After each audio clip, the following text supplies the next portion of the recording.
Hello, this is David White. I want to introduce you to my monad style. Monad.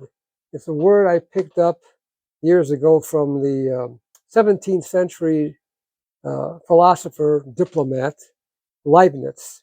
He had a whole system of reality based on these monads.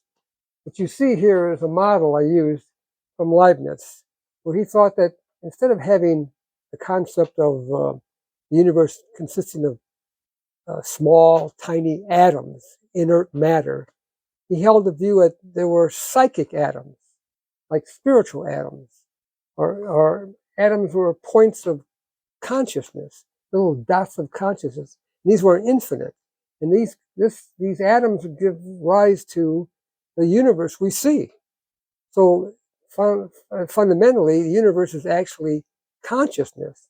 It's the ground of being is actually consciousness or mind, and that the material bodies we have are actually, in a deeper sense, mind, consciousness. And each monad lives a life of its perceptions, reflects in some way every other monad.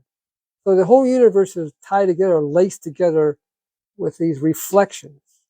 And so there's this sense of energy, because Leibniz held, and I hold the same view in physics too, that matter is not inert.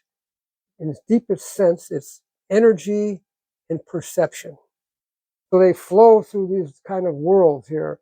And you'll see sometimes they take on these dendrite forms.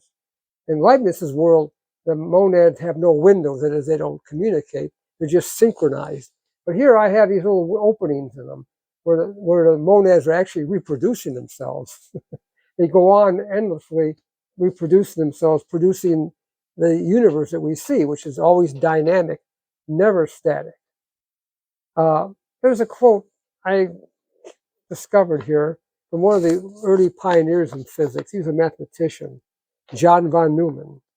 He said this: "The world is built not out of bits of matter, but out of bits of knowledge, subjective, conscious knowings."